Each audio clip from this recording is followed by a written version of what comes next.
What's going on, guys? Welcome to the new channel here. Just showing off my 32-gallon Biocube saltwater reef tank. So this is it here. This is the new, I believe it's the Coral Life 32-gallon Biocube with the stand that comes with it. I bought this about 7 months ago, and I upgraded from a 10-gallon tank that I had. And when I upgraded, I just basically transferred everything over from the 10-gallon to the 32, and then obviously added a lot of new stuff. So I transferred over most of the sand, all of the rock, some of the fish. You see the clownfish there, just popped out in the middle. He was from the 10-gallon. I had a Banggai cardinal fish too, but he unfortunately did not make the transition. He might have been falling ill right before I transferred everything over, but who knows. But that clownfish I've had for probably 5 years now. And, you know, when I got him, obviously I don't really know how old he was, so let's just say somewhere between 5 and 6 years old. So he is definitely the oldest fish in the tank. I added the firefish. I added the Royal Grandma that you can see back there. And then there's a couple of chromis. Thought I saw them swimming around somewhere. But there's 2 chromis in there. And then you can see the shrimp. And then a lot of the coral came from the 10-gallon tank. So we'll do a quick walk through all the coral here. Actually, before we do that, let me just go over the whole kind of tank setup here. Because it's kind of unique how I have it set up. I have it set up very basic. You might be wondering what this is. So, obviously the 32-gallon Biocube comes with a top, but I had my own light, and I didn't want to use the light that came with the 32 Biocube because that light isn't known to really grow coral. Not that I have, you know, anything crazy in here as far as coral goes. I didn't like the light that came with it, so I removed the hood and I used my own light. Which in this case is the Kessil A160 Tuna Blue. Before this Kessil light, I actually just got this Kessil light about 2 months ago. Before this light, I had, I believe it's called the Aquamax Nemo light. And that light was great. That light was, I think it was like $130 from Marine Depot or something like that. It kind of just sat right on top of the tank. But I definitely wanted to mix it up a little bit, get a more powerful light, so I got this Kessil, and I mean, it just looks great. I mean, I love it. I have the blue turned down a lot, so I have it's mostly white, just a little blue, just so that you can see it better. I think it comes in a lot clearer. I love these Kessil lights, though. I actually have the controller too, the Kessil Spectral controller. But I actually don't use it, and I might get rid of it because I think it's so much easier just to walk over to the light and just rotate the knob, turn it off, on, change the color. I just think it's a lot easier. I know a lot of people probably disagree. Here's a tank in blue. It just doesn't show up really well on the camera, so that's kind of why I kept the blue off. I mean, some of them, you can see the Montipora is shining pretty good. It looks a lot better in person. I should probably get one of those Polyp Lab filters. The Gonipora looks really good. Purple, not purple, pink Gonipora. There's a Duncan in the back that really shines. Some of the Zoas. I mean, everything looks really good under the blues, obviously. Let me just turn that back so we can see the tank a little better. There we go. So let me just run through some of the equipment real quick. Again, this is a 32 Biocube.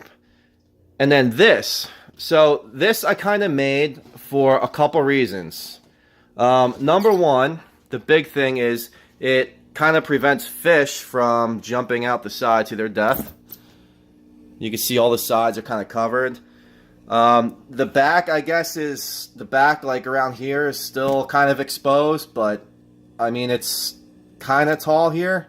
It's at least taller here than it is on the sides here, so kind of taking a chance by not having something there. But I do like how it looks. I like it with the top off, but I'll just kind of step back here. Yeah, I mean, it doesn't look too bad, but the big thing is that it blocks a lot of the light. So without this, if you look on the wall here, like you could see a lot of the light just kind of creeps over and onto the couch.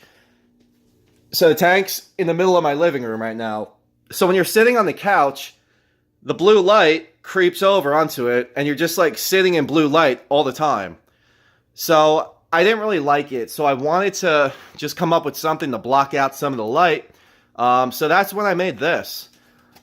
This is basically, it's kind of like foam insulation board that you would get from Home Depot or Lowe's.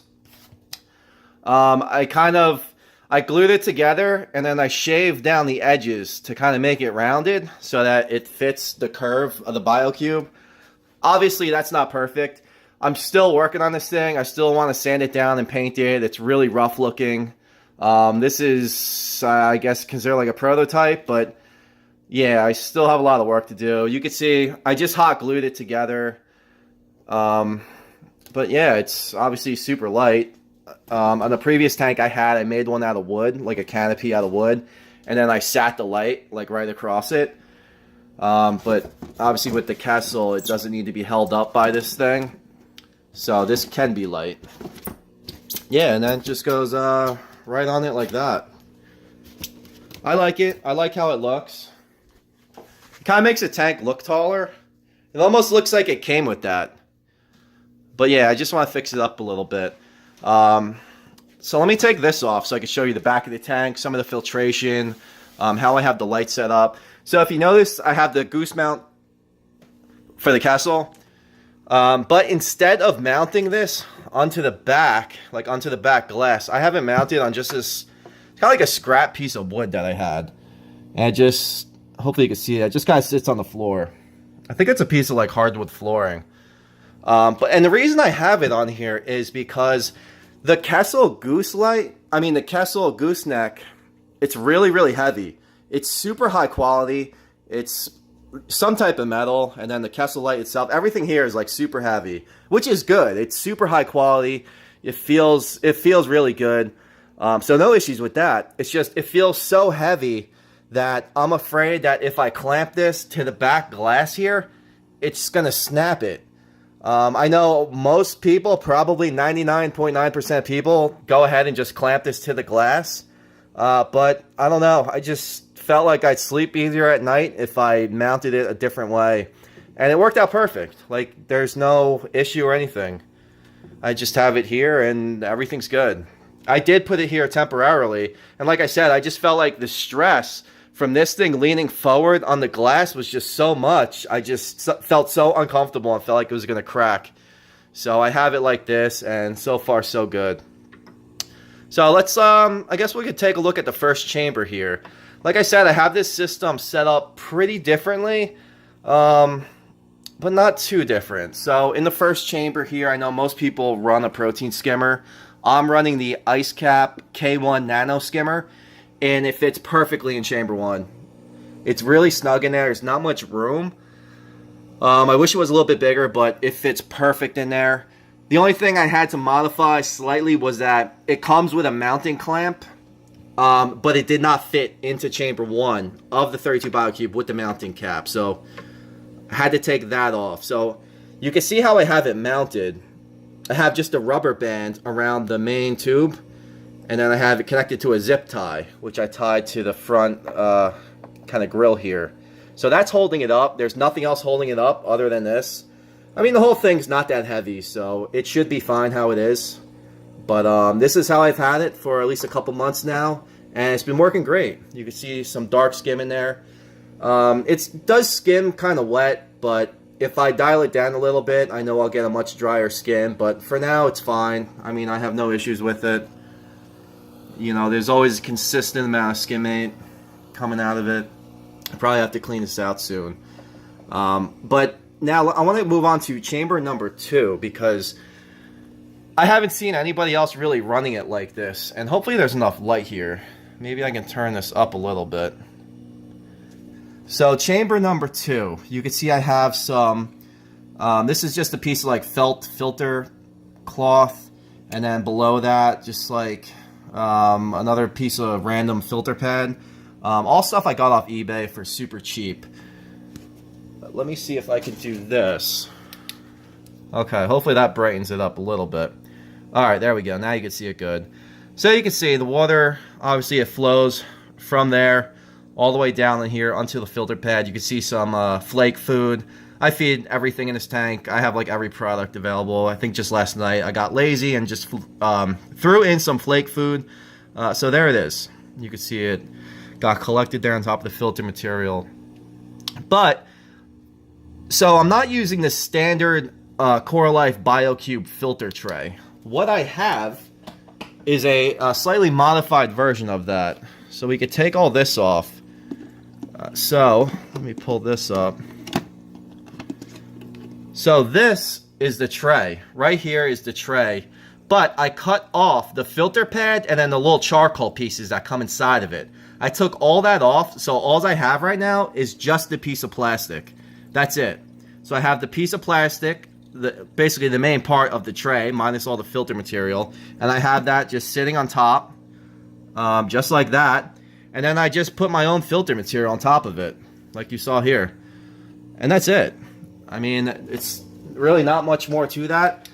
I basically change out this filter material like every day, every other day. I basically just take it, throw it in the garbage, and lay a new piece on. Like that white piece that's now super dirty, basically just take that off, throw it out, cut a new piece, and we move on, and that's it. So super easy, and the tank has looked great just doing it this way, so I'm definitely going to keep it up. So that's the first layer here of that media rack. Now this media rack has 3 chambers, or 3 layers, I guess. This is the top layer where I have this stuff. The second level, I have a bag of ChemiPure Elite. And the third layer, I have just a bag of charcoal, just random charcoal. And then below that, I actually have some Marine Pure blocks. So that's what I have over here as far as filtration. In this last chamber here, the only thing I have is the heater. You can see the heater down there. And I have a bag of more Marine Pure, I think they're the spheres, in kind of a mesh bag and then clamped with this little thing here. So that's kind of how I have the back. And like I said, I've had this tank set up for 8 months now, and the tank has been like flawless. Like no issues whatsoever, no algae, nothing. Just over the last probably month, I started to get a little bit of bubble algae. You could see some like right there on that Gonopora, and some hair algae. But that's it, like not a lot of it. You can see the frog spawn is looking really good. Frog spawn actually looks much bigger in person. It looks kind of small in the camera. I don't know. You can see we have some frog spawn. There's about 4 heads on it right now. It's kind of cool. Almost looks like a tree. You could see the other sort of the branches down there. Right here we have some Trumpet Coral, and this thing grows so fast. It's insane. Like new heads pop up constantly. I got this coral originally as a small 1-head frag 5 years ago. And since then, I've probably been able to grow a couple hundred heads out of that 1 head. So it's been insane. You can see another big colony over here, all looking super good. Every head is just so plump. And these lights have only been on for about 2 to 3 hours today. Usually in my experience, it takes probably closer to 4 hours, 3 to 4 hours before every coral is kind of at their maximum peak. Let's see, what else we have? This Zoa, I have no idea. I'm not really good on the names of the type of Zoas. Again, everything looks a lot better under the blue. We'll kind of turn it down a little. Yeah, it's just hard to see under the light. We'll just keep it like that. Next to that, we have a little hammer coral. Again, I don't really know specific names of all these. I just know this is a hammer. It's about 3 heads right now. I picked that up as a frag about 2 months ago. To the left of this is a piece of live rock that is just covered in GSP, pallies, and some zoanthids. This piece is really cool. You can see some more pallies in the back there. I don't know if we can see them up top. Yeah, there's like these green pallies just everywhere. This Monty Pour frag, I kind of glued in that spot about, about a month or two ago, and you can see it's really quickly spreading off the frag plug. It's looking really, really good. Obviously, I'm probably going to run out of space pretty soon on that as that grows, but when that happens, I'll deal with it at that time. So more of these green pallies that are just taking over the tank. There are some pulsing xenia. I know you're supposed to isolate the xenia. I know everyone's going to tell me, leaving comments, to get rid of it quickly, but I kind of like it. It's not really pulsing that much now. I'll probably have to relocate it till I find a good spot for it, but for now it's staying there, and we'll see how it goes. Move down here. This, honestly, I don't know what it's called. It looks like a Gonopora. It looks just like the pink Gonopora up here, but I have no idea what it's called. If anybody knows what this is called, feel free to comment. I'm really interested. A nice big Trichophilia right next to it. And that thing is huge. That thing is really colorful. There's some more Trumpet Coral, some more pallies. You can see all the pallies in the back there. That green hair algae right here, that's all just popped up in the last month. Like I said, I've had this tank for like 8 months now, and the first 7 months of it, there's been no hair algae at all anywhere. This has just popped up. I don't know why. I might have to turn down the lights a little bit. Probably do a big water change. You can see there's some like diatoms on the bottom. But yeah, probably just a big water change. Just clean everything up a little bit. It should be okay. Let's move over here. There's some more zoas. Again, everything looks so much better under the blue lights. So I definitely want to get one of those camera filters so that films a lot better under the blues. But if I turn on all the blues, it just kind of looks washed out and you can't really see anything. Some more zoas there. There's a blue mushroom. Looks really cool.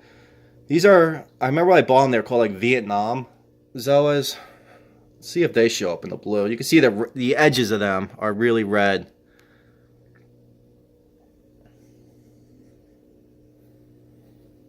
Let's go over here.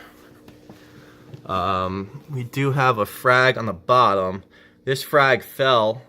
This frag was somewhere up here, and it fell on the bottom.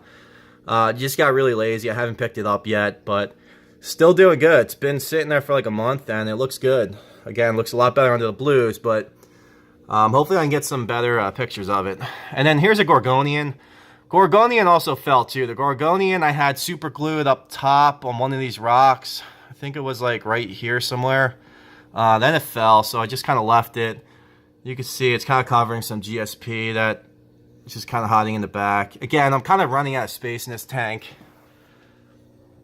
You know, once you just get like addicted to the hobby, you start buying corals, and then you realize you have no room for any more. And then that's kind of at the point where I'm at now, but I think the tank looks really good. Oh, we can take a look at the Frag Rack real quick. I know I showed you the Gonopora. Let's see if we come around the side here. The Gonopora, we have some random zoas in front of it. A trumpet head that I made, I fragged that, and that's doing really well. The Duncan I love. Look at the base of that. That thing is neon green. That looks really cool. Love the Duncan. Next to that is some type of candy cane coral. I don't really know. Maybe if somebody could comment on that, what they think that is. Hopefully you can see my finger. I'm talking about this one here. I don't know what that is. God, I love that Duncan coral though. How cool is that? And this is just a piece of Favia, I believe. Probably see it better up top. Yeah, just a piece of Favia. I know that thing is a slow grower, so I'm not really concerned about having the space for it now. I'll deal with it when it gets a little bigger.